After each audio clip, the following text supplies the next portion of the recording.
What's up, everyone? Back for another beer review, and today is Wednesday, which of course means it's time for another Western York Wednesday here on the channel. And the beer I'm reviewing today comes from the New York Beer Project, and they are headquartered in Lockport, New York, and this is their Drunkin Punkin, the 2024 release. So this is an Imperial Pumpkin Ale that is brewed with 500 pounds of pumpkin and their house pumpkin spice mix. Then it is aged on French oak chips and fresh vanilla beans. It comes in at 8.1% alcohol by volume, 30 IBUs at the time of review. This crowler is exactly 2 days old. So a little bit of a backstory here on New York Beer Project. So if you want to just fast forward to the review, 2-3 minutes, you should be good. So I have not reviewed a standalone beer from New York Beer Project on my channel for a couple different reasons. Number one, they are about 30 to 35 minutes away from my house in a direction that I don't go too often. In addition to that, for many years, they didn't bottle or can any of their beers. And then the third is that when they started canning their beers, they don't make any distro into, as far as I know, any like bottle shops, beer stores, grocery stores, anything like that. So I just have never really grabbed their stuff to review. However, the first ever on-location video on my channel, New York Beer Project, Lockport, New York, back in 2018. I'll post a link in the corner of the video and down in the description box if you want to check that one out. I went there, I think I did quick reviews of flights. I did like 8 different beers. I do enjoy the beer. I think it's pretty solid. Their food is amazing. I've been there numerous times for dinner, lunch, the whole nine. And 2 days ago, my dad and myself, we went for dinner. We had a great time. I got a flight of beer. Included in that flight was this one. However, you know what it is, drinking flights at breweries. The beers are colder. You're drinking other beers with it. I just remember this being quite boozy, but also a very flavorful. So I'm like, I want to get a crowler to go. And because it was a Monday, the crazy thing about this is that I was actually able to get this at half price. The crowlers were half prices on Monday. So this was typically, we talk about price point availability at the end. This was $15, but I got it for $7.50. So I think that was a no-brainer. And at the end of this month, you guys know the 10 days of pumpkin are coming, 10 straight days of pumpkin reviews for the final 10 days of October. But sometimes I review a pumpkin beer or two before the 10 days of pumpkin, and this is going to be one of those times. So I'm glad I picked this one up. I'm hoping it's quite tasty. We will see. We're using the Bill Burr SNL sketch for Sam Adams, Jacko from, I don't know, that'd be like 3-4 years ago. This is a fantastic glass. Shout out to Mike over at FLX Beer Reviews for this glass. It's fantastic. So I am terrible at pouring beer in general, as you know. However, crowlers, I'm absolutely horrendous with. 75% chance this goes all over my table. Just saying. Also, crowlers are very hard to open. I don't have any nails right now. So we'll see if this helps. It's only been 2 days in the crowler. I want to get to this pretty quickly. We'll see if I'm able to pour this. I do have Bounty paper towels right now for you, just in case, because I'm terrible at pouring beer in general. But crowlers, definitely terrible. We will pour it. Spilling a little bit, but not much. I think I'm doing a better job than typical. Something like that. All right, a little bit of spillage. Not bad, not bad. Usually it just goes everywhere. I think I did a better job this time around, so I'm actually happy with that pour, all things considered. Fuck crowlers for the pouring aspect, but crowlers are fantastic from keeping beer relatively fresh and whatnot. So yeah, we're going to throw this over here to the side. And it says Drunkin Pumpkin on here. It's called Drunkin, though, Punkin. I think they, misspelled it. Like kind of like... Pumpkin Ale from Dogfish Head. That's kind of more of how it's correctly referred to.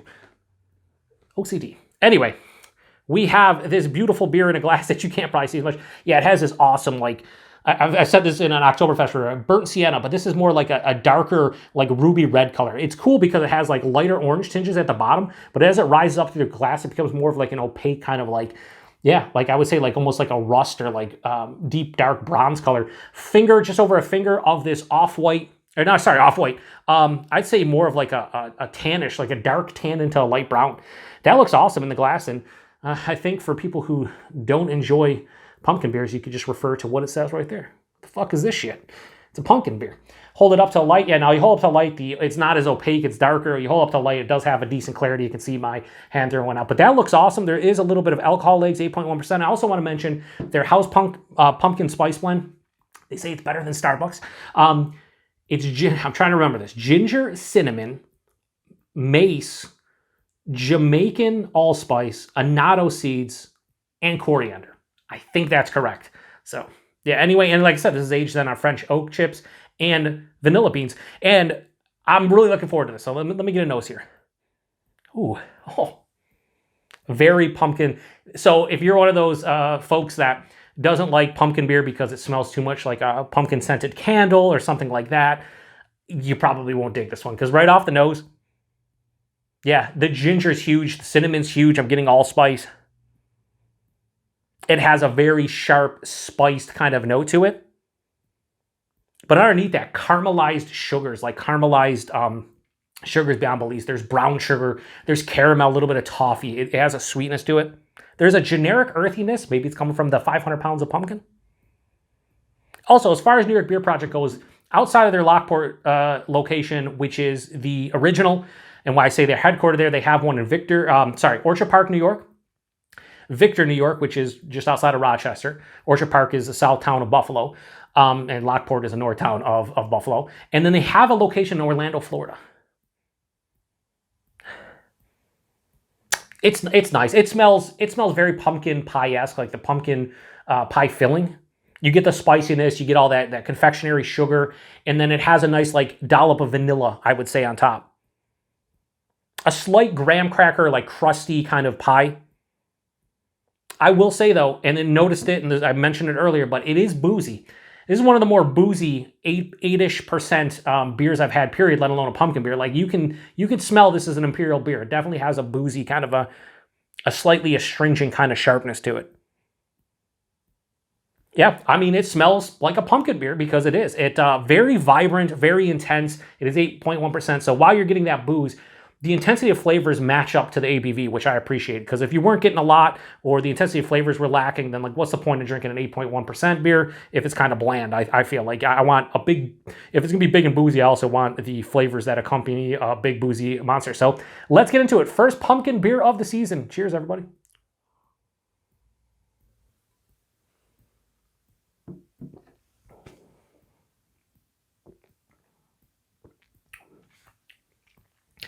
On the palate, I'm getting more of that graham cracker flavor, like the pie crust flavor. So I think it's a little better off that first sip than what I had on tap. On tap, it was quite boozy. Again, I enjoyed the flavor profile, but I wasn't able to pick anything out. Again, that's more of drinking in a flight, having it in like a 5-ounce glass, it being a lot colder. I had this out of the fridge now for like almost a half an hour.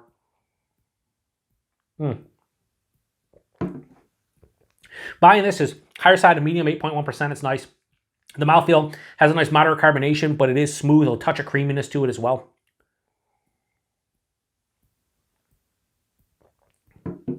This is much easier drinking than it was on tap. Like, I'm going to have no problem taking down that crowler. It's going to take me a while, and I'm going to feel real good because it's 32 fluid ounces of beer, and I don't typically drink 2 beers at a night. Well, this is going to be 2 Imperial beers, so it's going to take a while for me to take this one down. Anyway, the flavors are really nice. The nose carried over, but there are some slight differences in the taste. Forefront, I think the first thing that hits me and is omnipresent all the way to the back, I taste it on the finish, is that graham cracker. It has a graham cracker pie crust kind of feel to it.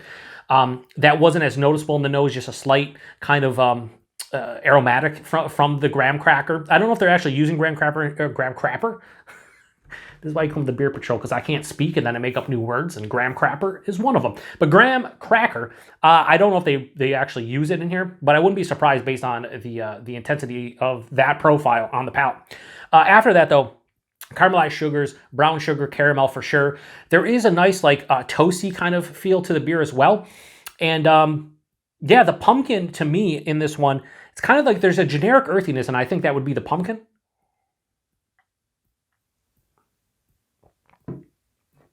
But the second half of the palate is very complex. The spices really hit about halfway to 2/3 way through the palate. There's a shit ton of ginger and cinnamon. There's a little bit of allspice. I'm not really getting the mace. The annatto seeds, I think, annatto seeds are, isn't it like a food coloring, or like they help with food coloring? Maybe it gave it this glorious color.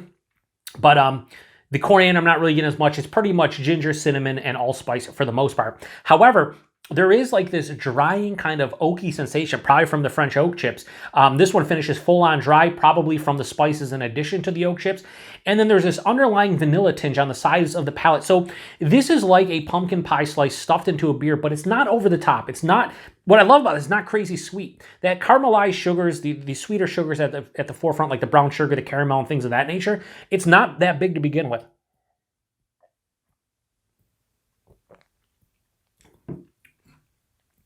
It finishes super like bone dry from that, the oak chip and the spices and probably the alcohol. Not a huge bitterness here, mild, maybe a touch over mildly bitter, but pretty well balanced. 8.1%. Here's what I'll say. Way boozier in the nose, way boozier on tap. Really not getting a big booziness on the palate. There is a big warming into my chest, so 8.1%. Because of the body, because of the intensity of flavors, I probably guess this is an Imperial Pumpkin Ale of some sort, but it's not boozy. Like when I had on tap, my dad had a sip of it too, and he's like, "Oh, it's real boozy." I said, "Yeah, it is." And then we started talking, and I'm like, "I think that might be like one of the most boozy pumpkin beers I've ever had." I would say 8.1 tastes like it's like 10.1, but that's why you can't always correlate what you had on draft or in a flight or at a beer fest to what you're drinking sitting down in a situation like this, in this kind of atmosphere where I'm breaking down the beer. That booziness isn't astringent. You don't get that like ethanol vapor through your nose. It's nice. Not much more to say about this one other than I think it's quite fucking tasty. It's a little bit better than what I had on tap. And on tap, I gave it a 4 out of 5. But now I'm going to give it a little bit higher. So the first pumpkin beer of 2024 for me from New York Beer Project, their Drunkin Punkin. And the reason I picked this one up is I remember seeing this one on tap at their brewery years back. I never went there when it was on tap in like the September, October range. So I'm glad I was able to make it there to grab this. And I'm glad I made the decision to review this one because it is fucking pretty damn good. So Drunkin Punkin, the 2024 release from New York Beer Project. I have no issues giving this beer right here all day long. I'm going to give it a high 4 out of 5. Low 4.25. 4.15 out of 5. Why? Numbers. And they don't matter. But what matters is this beer is fucking pretty damn tasty. If you're in the West New York area or down in Orlando and you want a good pumpkin beer, seek this one out. I think it's really fucking tasty. And it's one of these beers where I think for me, I'm going to have no issues putting this back. I'm definitely going to be fucking buzzed after this, but there's nothing that sticks out as a negative to me, honestly. I pretty much get most of the stuff they're talking about. It's pretty well balanced. It's nice. It just doesn't blow my socks off, but there's not many pumpkin beers that do, but this is really, really nice. Price point availability, as I already said, $15 for a crowler of that. Again, it's 8.1%, 32 fluid ounces.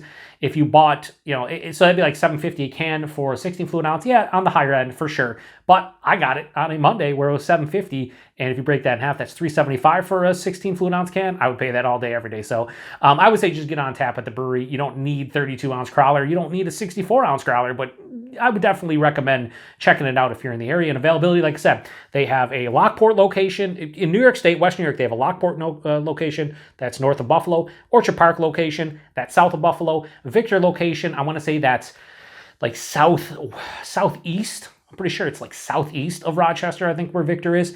And then the Orlando, Florida location. So if you're anywhere near the 4 breweries, you can definitely pick this one up. I would highly recommend doing so. So yeah, I'm going to shut this one down. If you've had this one before, post in the comment section. Let me know what you thought about it. And do you think this is something I should do once in a while? Grab a crowler, maybe something that isn't widely known from a brewery here in the West New York area for West New York Wednesday. I'm trying to, again, being a little bit more trying to diversify the breweries I review on West New York Wednesday this year. I've done a pretty good job, but there's still more I can check out. And the fact is, the first official review from New York Beer Project, that's on this guy. So I should definitely review some more from them. They do sell cans, but again, it's at the brewery, so maybe I have to grab a 4-pack at some point and try it out. So anyway, I'm going to shut this one down. First pumpkin beer review in the book. Like I said, be on the lookout at the end of this month for another 10 reviews of pumpkin beers. The 10 Days of Pumpkin come back. Check back next Wednesday for another West New York Wednesday. Appreciate everybody stopping by. To the next one. Cheers.